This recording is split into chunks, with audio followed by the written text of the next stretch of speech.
entonces en esta magnífica mañana vamos a compartir la palabra de Dios. Y en este sentido le quiero recordar que estamos desarrollando una serie de mensajes acerca del regreso de Cristo, la segunda venida de Cristo, así es llamada, ¿verdad? El regreso de nuestro Señor. Ya hemos visto varias cosas relacionadas a este evento maravilloso que toda la Iglesia del Señor en todo el planeta aguarda con expectativa y con gran gozo. Pero en esta oportunidad vamos a tomar un texto que está indicando que el Señor Jesús, en aquella entrada triunfal en Jerusalén, en lo que sería su última semana de vida aquí en la tierra, por supuesto, en la cual iba a ofrecer su propia vida en sacrificio allí en la cruz y luego resucitar al tercer día. Bueno, vamos a darnos cuenta de algo muy particular que nos relata el Evangelio de Mateo. Así que vamos a dar lectura allí a este texto en el capítulo 21, los versículos 12 al 17. Dice que entró Jesús en el templo de Dios y echó fuera a todos los que vendían y compraban en el templo, y volcó las mesas de los cambistas y las sillas de los que vendían palomas. Y les dijo: escrito está, mi casa, casa de oración será llamada, mas vosotros la habéis hecho cueva de ladrones.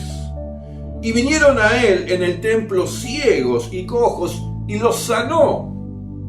Pero los principales sacerdotes y los escribas, viendo las maravillas que hacía, y a los muchachos aclamando en el templo y diciendo: Hosana al Hijo de David, se indignaron. Y le dijeron: ¿oyes lo que estos dicen? Y Jesús les dijo: sí. ¿Nunca leísteis? De la boca de los niños y de los que maman perfeccionaste la alabanza. Y dejándolos, salió fuera de la ciudad, a Betania, y posó allí. Qué bueno, qué interesante este texto. Nos marca otra vez que inmediatamente al entrar en la ciudad de Jerusalén, aún mientras seguramente oía en sus oídos la aclamación de la gente que había puesto las ramas de palmas, de palmeras allí y tendían sus mantos a su entrada y lo vitoreaban y lo aclamaban, como aquí también están diciendo los escribas y los sacerdotes. Bueno, él, dice el texto, que inmediatamente se dirigió al templo. Llama la atención, ¿por qué Jesús se dirigió inmediata o directamente al templo al entrar en Jerusalén? ¿Por qué no hizo alguna otra cosa primero? ¿A qué se debía esta supuesta urgencia o aparente urgencia?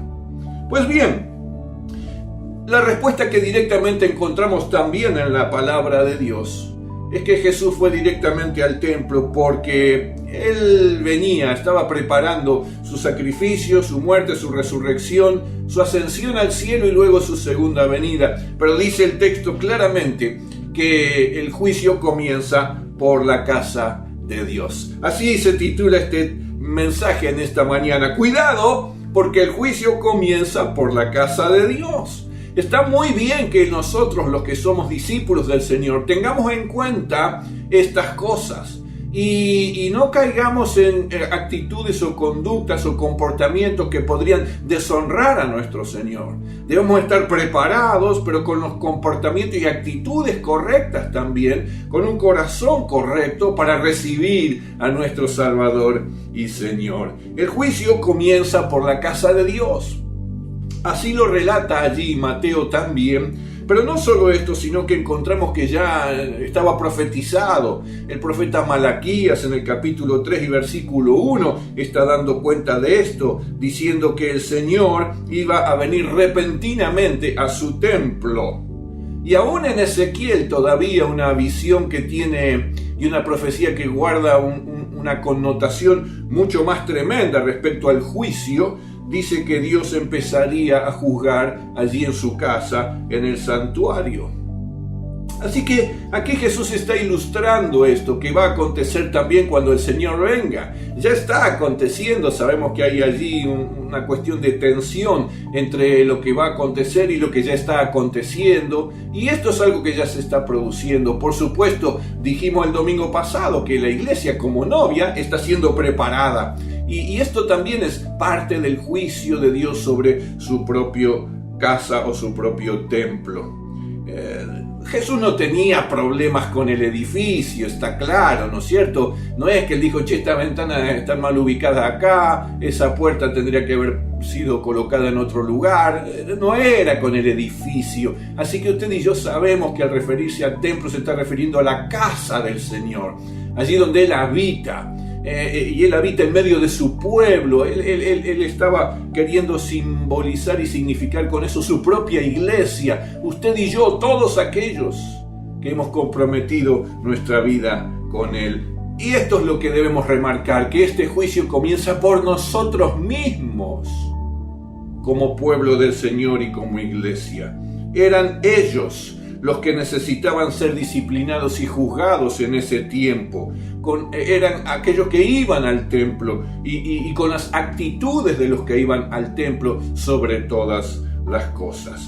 Este texto nos permite discernir algunas cosas de las cuales debemos cuidarnos como iglesia, en todo tiempo, pero también en este tiempo, a la espera de este inminente regreso del Señor Jesús.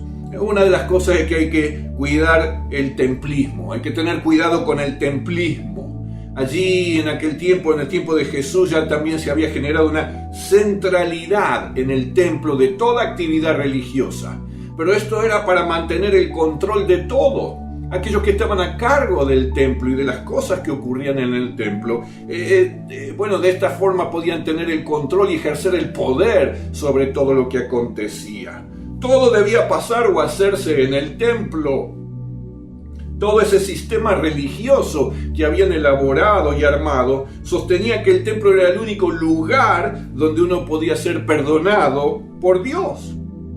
Usted recuerda aquella oportunidad cuando Jesús salva milagrosamente a un hombre cojo, diciéndole primero, tus pecados te son perdonados, y luego sanándolo, restaurándolo. Él allí estaba desafiando la autoridad del sistema del templo, porque aquellos sacerdotes y escribas, los fariseos, sostenían que únicamente en el templo de Dios una persona podría obtener perdón de sus pecados. Bueno, sabemos que siempre existe el peligro de deslizarnos en este sentido, pero el servicio y el ministerio a Dios de parte de todo creyente es 24 horas los 7 días de la semana. Ya lo sabemos. Y que además sabemos que ese ministerio y ese servicio es fundamentalmente donde está la gente. Esto es, en las casas, en los comercios, en las calles, en la vecindad, en el vecindario. Así que esto que como comunidad nosotros tenemos firmemente arraigado y como convicción sostenemos y llevamos a la práctica es lo que debemos seguir guardando mientras el Señor viene. No hay que caer en esto del templismo, que si hay que orar por alguien, hay que ir al templo. Si tenemos que ministrar a alguien, hay que ir al templo y lo deben hacer aquellos que están encargados de eso. Si alguien necesita ayuda, hay que ir al templo. De ninguna manera, usted y yo sigamos sirviendo al Señor de la manera en que lo estamos haciendo y no llevando todo alrededor del templo como centro de la vida espiritual, sino alrededor de Cristo Jesús. Él es el centro de nuestra vida, toda completa también. En segundo lugar, había que tener cuidado con la religiosidad. Esto era lo que generaba este sistema de control que no llevaba a la libertad, sino a la esclavitud. La vida cristiana es el desarrollo de una relación personal con Dios establecida a través de Jesucristo. Y eso es algo dinámico, lleno de experiencias, de vida, de grandes expectativas. Es algo agradable y vital para cada persona. Por eso, la vida cristiana no está basada en símbolos y en legalismo, sino en la misma persona de Dios. Jesús precisamente vino a romper con la religiosidad. En esta acción, en el templo, a la entrada de Jerusalén, Él está dando cuenta de esto. Vino a romper, a deshacer la religiosidad. Esto es, esa experiencia vacía interiormente, pero cargada de ritos, observancias y costumbres externas y establecidas por los mismos hombres, pero no por Dios. Esto siempre da una cierta apariencia de piedad interna, pero interiormente no hay transformación ni plenitud. Debemos ser muy cuidadosos de no caer en la religiosidad, de no llegar a vivir en términos de religiosidad, mucho menos de proponer religiosidad a aquellos que tienen hambre espiritual o tienen una búsqueda espiritual por Dios. La vitalidad espiritual de tu vida se va a ir apagando si vamos cayendo en la religiosidad, porque se trata solo de expresiones y comportamientos externos, pero que no tienen ningún fundamento en el interior de nuestro ser, en el corazón. Asistir al culto, realizar alguna actividad allí, colaborar en algún ministerio, esas cosas nos llevan a una experiencia espiritual profunda y dinámica, al menos en sí mismos. Solo el desarrollo de nuestra relación y comunión personal con Dios lo hace. Eso es lo que nos da vida y nos da plenitud interior. Eso es lo que nos lleva a una verdadera experiencia espiritual, profunda e íntima con nuestro Señor. Y cuando está ese vínculo en estos términos, entonces ello sí se expresa por medio de todo lo demás, por medio de lo que hacemos y queda visible. Pero lo primero es esta experiencia interior y luego lo externo. Muchos solo se preocupaban por lo externo, pero no había nada en su interior, y ya sabemos cómo el Señor amonestó y exhortó a los fariseos como sepulcros blanqueados, ¿no es cierto? Por fuera daban una muy buena imagen, incluso hasta de piedad o espiritualidad, pero interiormente había un vacío espiritual. Jesús dijo: el que permanece en mí y yo en él, este lleva mucho fruto. El fruto es lo visible. El permanecer en él y él en nosotros es lo interior. Y muchos se preocupan solo por el fruto, pero no tienen esta vivencia espiritual profunda de comunión con el Señor, pues entonces ese fruto no es verdadero. Es solo cartón pintado, es sepulcro blanqueado. El mensaje de Jesús siempre habló de establecer una relación personal directa y real con el Padre. Él sería el mediador de esa relación, y sólo así los seres humanos podrían vencer la esfera de la mundanalidad, de la oscuridad y de la condenación eterna. Por eso, escuche con atención, la religiosidad lleva a la esclavitud, la relación lleva a la libertad. La religiosidad lleva siempre a la esclavitud. La relación con Dios a través de Jesucristo siempre le llevará a la libertad. Luego, hay que tener cuidado con el liderazgo. Jesús también lo estuvo exponiendo en esta ocasión. Aquellos líderes en el templo imponían cargas que ellos mismos no estaban dispuestos a llevar. Y eso se llama hipocresía. Jesús está haciendo un llamado de atención a la hipocresía religiosa y espiritual. El liderazgo, en todo caso, no es un rol de jerarquía, sino un rol de servicio a los demás. Conlleva mayor responsabilidad y debe ejercerse por discípulos espirituales y maduros. De otra manera, podrían señalar, juzgar, murmurar o incluso herir a otros e imponer el cumplimiento de normas que ellos mismos no cumplen porque suponen no estar alcanzados por ello. Eso ocurre en las iglesias cuando no hay un liderazgo espiritual maduro, cuando no se concede esa autoridad y ese reconocimiento a discípulos maduros y espirituales. Aquellos que estaban en tiempos de Jesús liderando las cosas en el templo y en las cosas del pueblo de Dios, se consideraban con privilegios por sobre los demás. Pero Jesús había enseñado que él quería ser el mayor, debía ser el que más sirviera. Desde su posición de poder eran los fariseos y aún los sacerdotes quienes ejercían incluso abuso espiritual sobre los demás y creaban sobre ellos culpa para poder manipular y amenazar con incluso un castigo divino si no se hacía lo que ellos decían. Eran absolutamente impiadosos.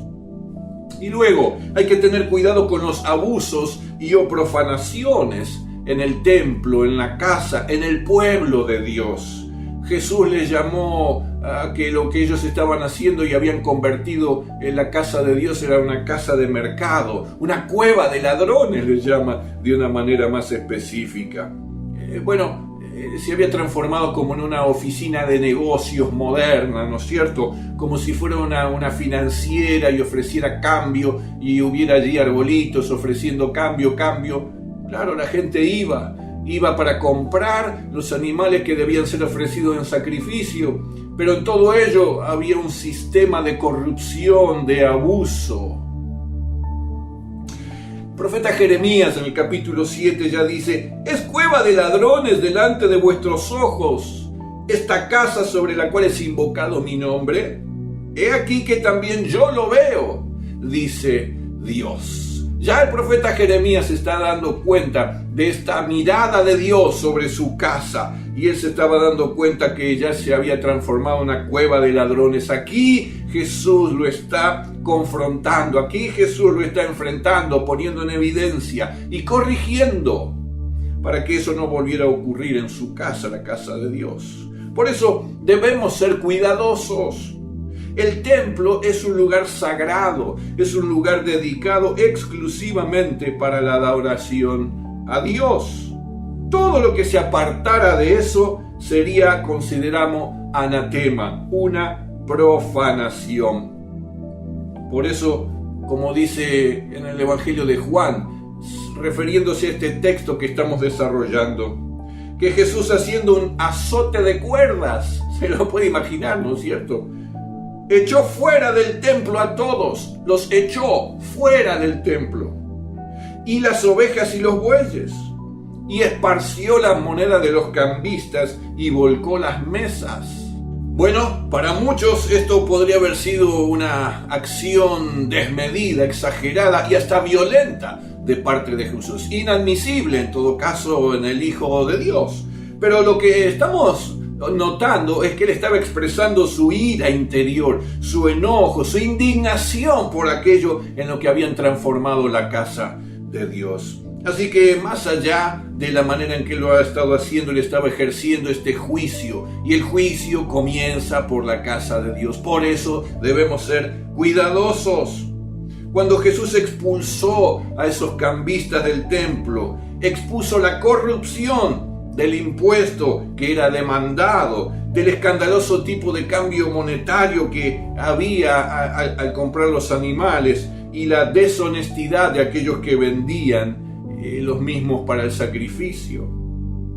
Bueno, a lo largo de la historia de la iglesia notamos que vez tras vez, por descuidar estos aspectos, se caen en estas actitudes de corrupción espiritual. La venta de indulgencias, el nepotismo, ya vimos y vemos cómo la iglesia pudiera estar afectada en este sentido. Pero damos gracias a Dios como Él nos ayuda a cuidar a la iglesia, el templo, a su casa, aquí en la comunidad GEC. Y lo último es que había que tener cuidado con la politización. Aquellos fariseos y sacerdotes eran funcionales a las autoridades romanas y a su sistema de opresión y dominación. Habían perdido su autoridad espiritual, habían cambiado eso por ese plato de lentejas que les proporcionaba ciertas ventajas de parte de aquellos políticos.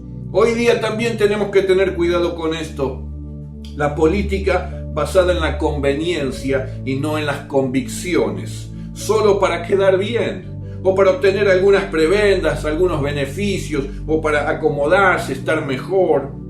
Y esto a costo de sujetarse y someterse a la dominación y a la esclavitud y al control de la política.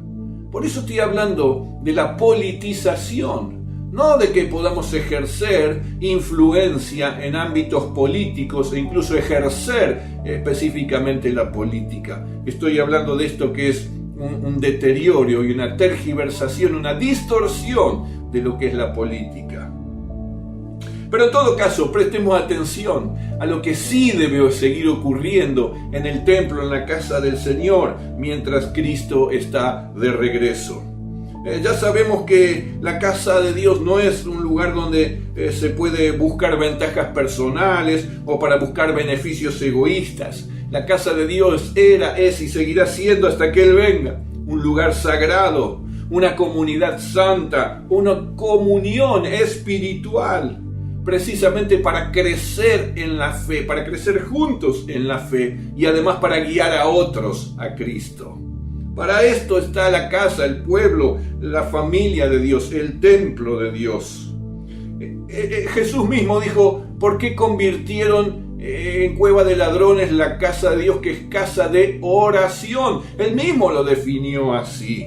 Y nosotros debemos seguir perseverando en la oración y la intercesión unos por otros, así como lo estamos haciendo, y así como vemos que Dios responde, se goza, Él se glorifica en las oraciones que usted está haciendo, que todos estamos haciendo unos por otros, particularmente, claro, por aquellos que están en necesidad, como hemos mencionado. Bueno, la palabra de Dios es algo que ocupa un lugar central en la vida del pueblo del Señor, en la casa del Señor, y esto alude al discipulado. El Evangelio de Lucas, en el capítulo 19, hablando acerca de este mismo acontecimiento de la entrada de Jesús en Jerusalén y su ida inmediata al templo, él dice que luego de que hubo hecho esto, sacar de allí a estos corruptos religiosos y espirituales, dice que él enseñaba cada día en el templo. Y la enseñanza está fundamentada y basada en la palabra de Dios, debe seguir siendo central. En la comunidad GEC hacemos un fuerte énfasis en el desarrollo de nuestra vida espiritual a través del discipulado, y periódicamente están a disposición los grupos de discipulado para que todos tengan ocasión y oportunidad de velar por sus propias vidas espirituales y procurar su desarrollo y crecimiento en la fe. Bueno, el templo debe seguir siendo un lugar para disfrutar como familia y como pueblo la comunión unos con otros. Y si el tiempo lo permite y se puede hacer presencial, pues esto nos llena de gozo, de alegría, de felicidad. Qué precioso es la comunión en la iglesia. Jesús es el camino. Pero mientras esto no nos es permitido, por lo que ya sabemos, esta pandemia, que estará próxima a finalizar y ya volveremos a esos encuentros presenciales profundos y preciosos. Nuestra comunión en este tiempo sigue siendo espiritual, sigue siendo en el Espíritu de Dios, pero con la imposibilidad de vernos personalmente, de abrazarnos, de estar cara a cara en cercanía, de compartir mate, etc. Pero entonces no nos dejamos vencer por las circunstancias, sino que vamos más allá de las circunstancias y sostenemos de la manera en que podemos hacerlo en este tiempo, esta comunión. No solo la sostenemos, la alimentamos, la fortalecemos, la seguimos disfrutando y todavía puede acrecentarse más y más. Pues bien, el templo era un lugar y debe seguir siendo un lugar para el encuentro con Dios. Dios no estaba presente allí en el templo cuando estaba sujeto a estos líderes y estos casos de corrupción. Por supuesto que no, por eso Jesús vino a limpiar el templo. El juicio comienza por la casa de Dios. El lugar para el encuentro con Dios es un lugar para adorarle, para exaltarle, para tributarle honra y honor. Por lo tanto, es un lugar sagrado, donde debe revelarse la presencia de un Dios perfectamente santo, con toda su gloria, con toda su magnificencia y majestad. Es ese el lugar en el que Dios mismo convoca a su pueblo delante de su trono. Por eso es que debemos presentarnos siempre delante de Él con toda santidad, con toda reverencia, con toda humildad, con todo temor de Dios en nuestro corazón. Pero claro, es también un lugar para guiar a otros a un encuentro de salvación con Dios. Es ese lugar donde usted y yo porque está la presencia de Dios. Guiamos a los demás hacia esa presencia para que tengan un encuentro poderoso con el Espíritu de Dios, que les convenza de pecado y a través del arrepentimiento puedan alcanzar salvación y vida eterna. Es allí, delante del trono de la gracia de Dios, a donde usted y yo y toda la iglesia debemos seguir llevando a aquellos que necesitan ser ministrados con poder por el Espíritu Santo. Así Dios manifiesta su gloria, su gracia y su misericordia. Los enfermos, los angustiados, los que se sienten solos, viven en soledad, los deprimidos, aquellos que están abatidos, los que están desesperados, los que fueron rechazados o abandonados, los que se sienten infelices, etc. Todos ellos, usted y yo, los debemos llevar a la presencia de este Dios en su casa misma para que le puedan conocer. En Mateo 21, que hemos dado lectura al principio, dice que vinieron a Jesús en el templo, allí donde él estaba, luego de expulsar a todos aquellos impresentables. Vinieron a él en el templo ciegos y cojos y los sanó. Es un lugar donde el poder de Dios se manifiesta, se revela en la vida de aquellos que tienen necesidad. Pero porque el pueblo de Dios, usted y yo, hemos traído a estas personas a su presencia para que Él los pueda bendecir. Así es entonces como todos en la iglesia debemos aguardar la venida del Señor. Haciendo así recibiremos con gran gloria a nuestro Salvador. De esta forma le exaltamos y le alabamos a su regreso. Por tanto debemos perseverar en esto, porque el Rey ya viene, el Rey ya viene. El Evangelio de Mateo que hemos leído da cuenta de esto, pero también lo toma el Evangelio de Juan en el capítulo 2 y el versículo 17. Está justificando esta acción de Jesús diciendo: el celo de tu casa me consume.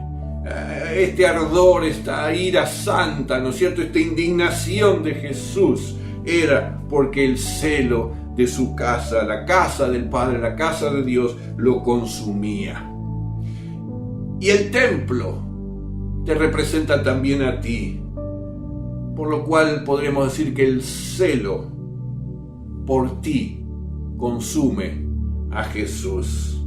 El amor por ti lo mueve a misericordia, porque tu vida esté limpia, porque tu vida esté libre de contaminación, porque tu vida esté brillante, radiante, llena de luz. El Señor tiene ese ardor en su corazón porque esto ocurra en tu vida también. Él no soporta verte enredado en cuestiones materiales, ni atado o encadenado a vicios y hábitos destructivos. Él se entristece si nos ve usando nuestro tiempo o dedicando nuestro cuerpo y nuestros bienes para los placeres, la mundanalidad, el egoísmo. El Señor le causa un profundo dolor toda vez que Él ve sobre tu propia vida una carga de dolor y de aflicción. Es el celo que tiene por ti, el deseo de verte bien, de disfrutar de la vida que Él nos da. Él desea precisamente darte libertad, desea darte propósito, santidad y vida eterna, vida eterna. Así que con igual autoridad y poder con el que obró en ese tiempo en el templo y con la gente que andaba haciendo lo que no correspondía, con el misma autoridad y poder va a estar obrando en ti, en tu propia vida, rompiendo cadenas de esclavitud, destruyendo yugos de aflicción, perdonando tus pecados, limpiando tu mente y tu corazón y dándote libertad y luz. Él, así como hizo huir a aquellos que no tenían nada que hacer allí, va a hacer huir a tus enemigos, quizás aquellos que te afligen. Este Jesús en esta mañana te está haciendo este ofrecimiento y esta invitación a que abras tu corazón y le permitas a Él tomar control de tu vida. que entonces puedas salir de cualquier tipo de esclavitud en la cual te encuentras, y entonces Él pueda darte ahora libertad, porque tiene el poder para romper toda cadena y para quitar todo enemigo y vencer, derrotar todo enemigo que te pudiera tener en esclavitud. Él quiere traerte luz, sacarte de ámbitos de oscuridad. Él quiere llevar luz a tu propia vida para que tu vida sea brillante y radiante.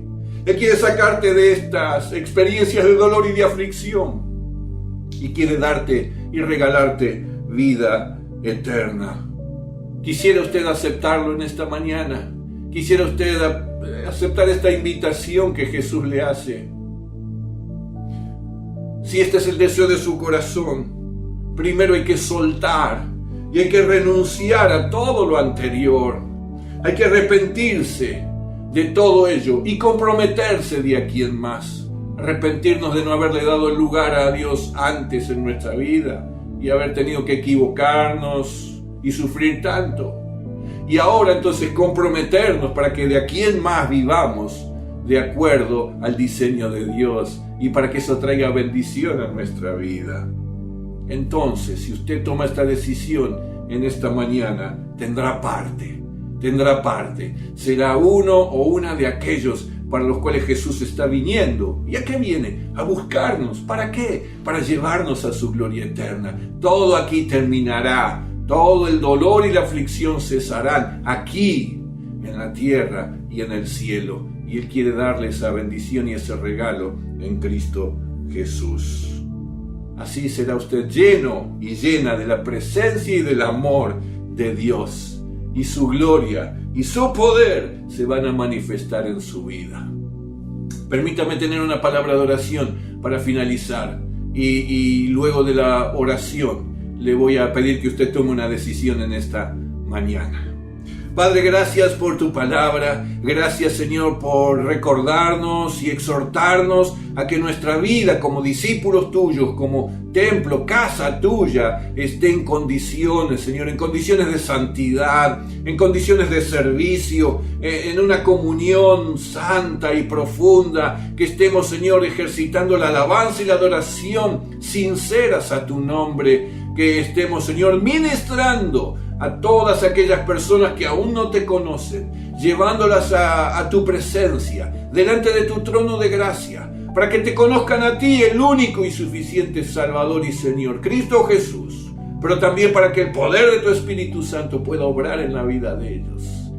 Eres tremendo, Señor. Gracias por todo lo que estás haciendo y has hecho durante estos días en medio de tu pueblo, levantando a los enfermos, sanando, trayendo mayor libertad. Pero ahora quiero pedirte en el nombre de Jesús por aquellos que a lo mejor todavía no tomaron esta decisión. Y Señor, quizás esta sea la oración que hay en sus corazones. Dios, te pido perdón por mis pecados. Abra mi corazón y mi vida por completo a ti. Quiero que me ayudes, que me cambies, que me transformes. Quiero que me quites de esta esclavitud y me lleves a libertad. Necesito, Señor, experimentar ese amor y ese poder. Señor, toma mi vida, cambiala y transformala para siempre. Me arrepiento de mis pecados, Señor. Te lo pido en el nombre de Jesús. Amén y amén.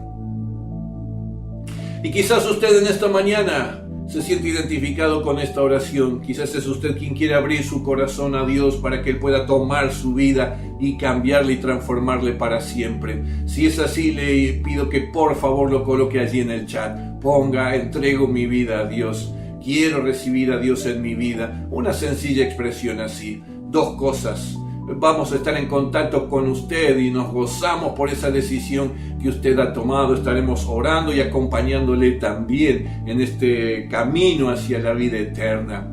Y en segundo lugar, quiero decirle que Dios es fiel y es bueno. Y si usted lo hizo con toda sinceridad de corazón, Él ya está respondiendo a esa decisión que usted ha tomado. Así que reciba ese abrazo de Dios y todo lo que el Espíritu Santo comenzará a hacer a partir de hoy en su propia vida.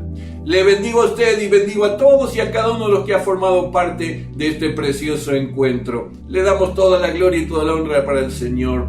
Tengamos bendecida semana. Dios seguirá obrando maravillas y milagros durante estos días. sigamos orando, intercediendo unos por otros, sigamos gozándonos, sigamos exaltando y glorificando su nombre en la adoración y disfrutando de esta comunión y de este compañerismo que Dios nos regala. Que Dios te bendiga y te guarde a vos y a toda tu familia. El miércoles a las 19 horas una cita de honor, el encuentro de oración y estudio de la palabra de Dios también. Así que todos cordialmente invitados. Lo único que quiero es adorar. Vengo a tus pies para entregar mi corazón. Lo único que quiero es agradarte. Lo único que quiero es agradarte. Por siempre cantaré de tu amor. Lo único que quiero es adorarte. Lo único que quiero es adorarte. Vengo a tus pies para entregar mi corazón. Lo único que quiero es agradarte. Lo único que quiero es agradarte. Por siempre cantaré de tu amor. Amor que me rescató, que me limpió, que me da vida eterna. Tu sangre abrió el camino, nunca se cerrará. Tengo libertad, amor que me rescató, que me limpió, que me da vida eterna. Tu sangre abrió el camino, nunca se cerrará. Tengo libertad.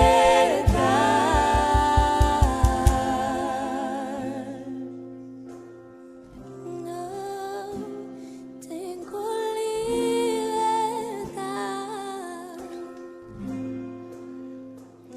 Tengo libertad. Tengo libertad. Yes, tengo libertad.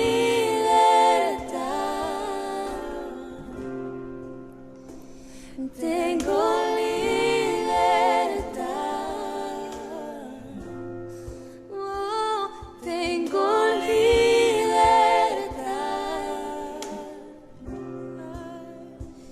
Tengo libertad. Este fue un mensaje transmitido por la Iglesia Jesús es el Camino. Participa de nuestras reuniones en vivo en nuestra página oficial de Facebook, Iglesia Jesús es el Camino Florencio Varela, los días miércoles a las 19 horas y los domingos a las 11 horas.